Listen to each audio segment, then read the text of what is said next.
Everything's been going good, on the journey. I have had relapses. For some reason, my beard looks like Laveron. I don't know why it does. If you don't know what Laveron is, it's a color that represents. Well, it's actually my mustache.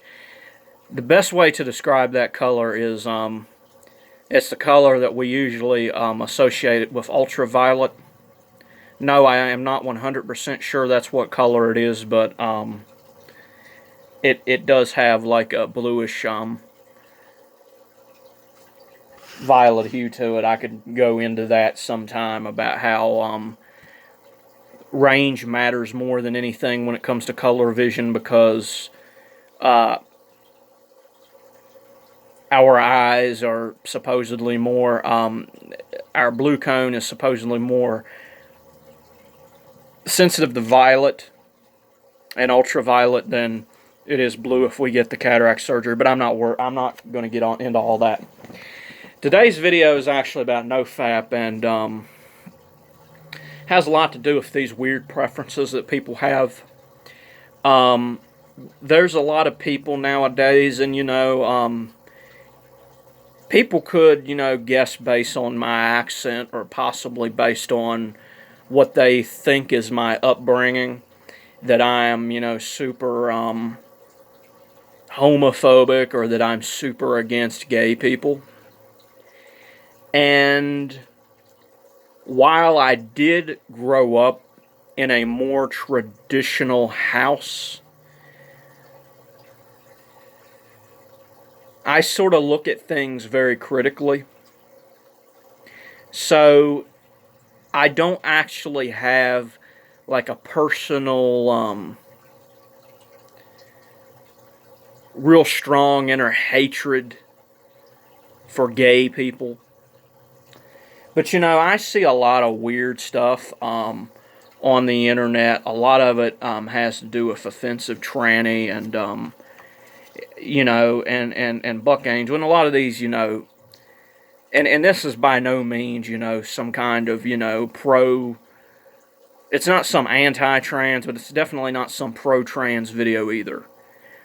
I see a lot of weird stuff in this community. And I don't know if people really realize it, but a lot of these talking points that a lot of these people make, even though I'm not, inherently against these type of people, a lot of these arguments are based on a highly sexualized culture. A lot of these things are based on identifying with the sort of gonads more than anything. And a lot of people might think, when I say that you should raise your identity, a lot of idiots might think that I mean that you need to, quote unquote, find yourself, like a lot of these liberals are trying to say. But I'm saying the exact opposite. Actually, you need to lose yourself so you can find yourself. And you need to do that by actually understanding, what's more important than anything else. Just about 17 or so minutes ago, as I'm filming this video, Offensive Tranny came out with a video called "Lesbians Should Like." Well, it's not about lesbians should like dick. It's he's obviously, the person's making fun of the fact that the trans community is trying to say that lesbians should like dick because lesbians like what they like, and it's obviously not dick. But, a lot of these ideas are still based on a very limited identity. And I think what a lot of these people just do not understand nowadays, sex is one of them things, sure, it feels good It mostly feels good because we've been so sexually stimulated that we have so much of a weird amount of a sex drive that it feels good to have it relieved, because we live in a very sexually tense society, and if actually certain yoga practices can actually relieve the tension so that a lot of these things aren't an issue. But these people just seem not to understand, and it doesn't matter whether they're straight people or whether they're lesbians or gay people or trans people. Sex is ultimately for procreation. That's the purpose of it. Sex is for procreation. It wasn't meant to be a toy, and a lot of these questions about whether you like vagina or whether you like dick are really irrelevant when it comes to nature, because sure, if you're the type of person that wants to live your life, almost for sex, then by all means, you can go ahead and you can masturbate all you want, and you can waste your energy all you want, and you can procreate all you want. I personally would rather focus on my goals, possibly becoming an artist in the future. Although, in order to become an artist, I would have to become comfortable drawing bodies. And this is another reason why I'm on this Nofap thing.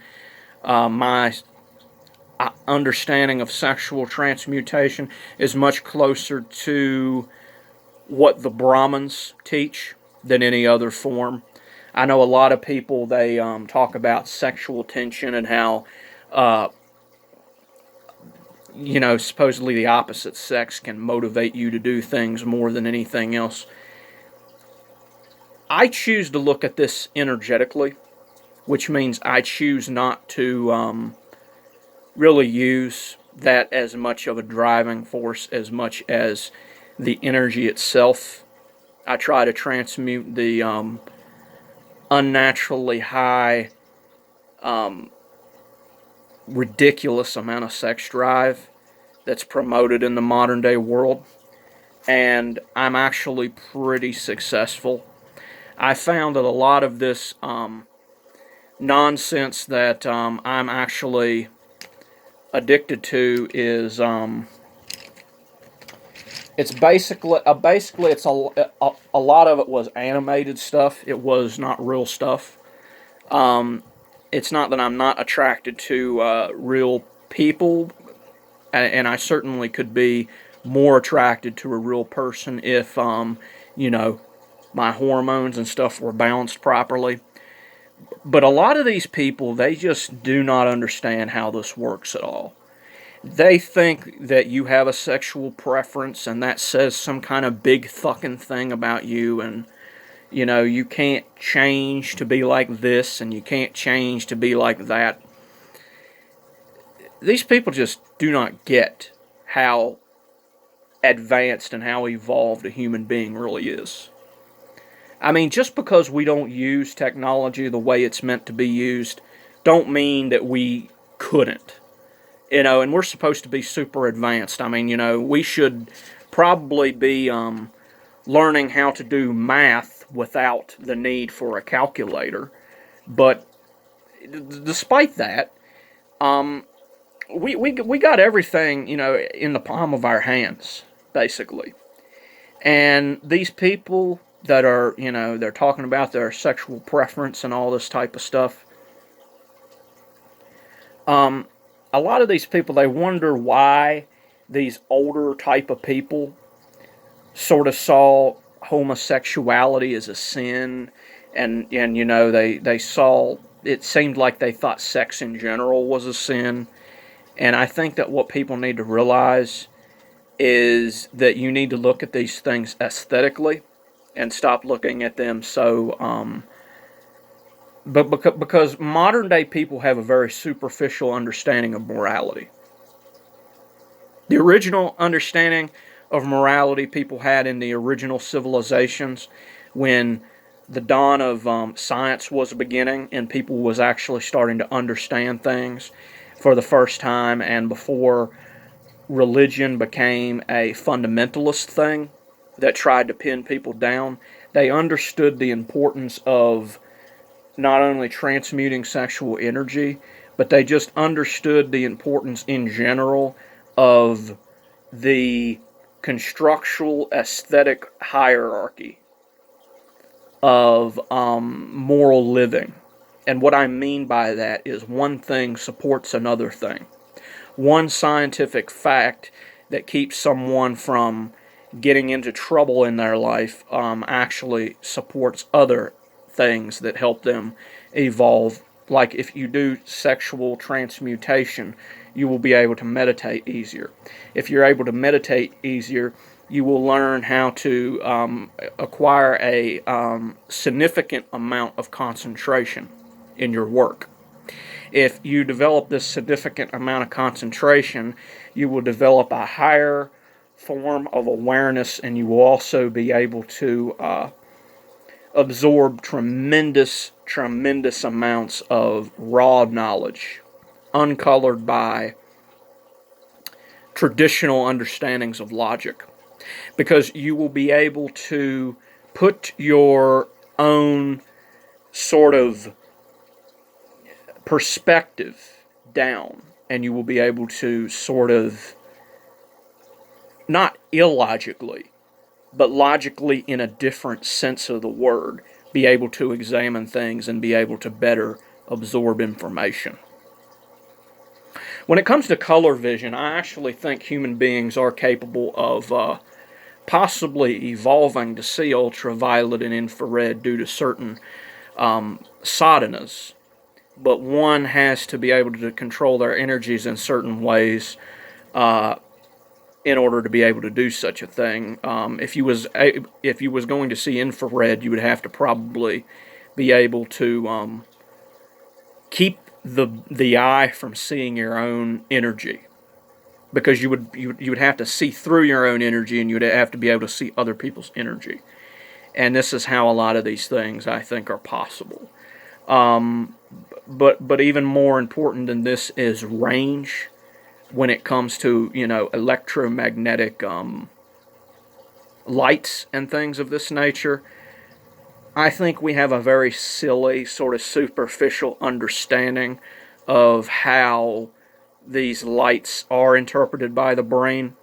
How I would say these things are interpreted by the brain is that there's it's not that there's red cones per se, green cones, and blue cones, as much as it is that there are long cones, short cones, and medium cones. And these long cones, short cones, and medium cones are largely sensitive to much of the same vibration.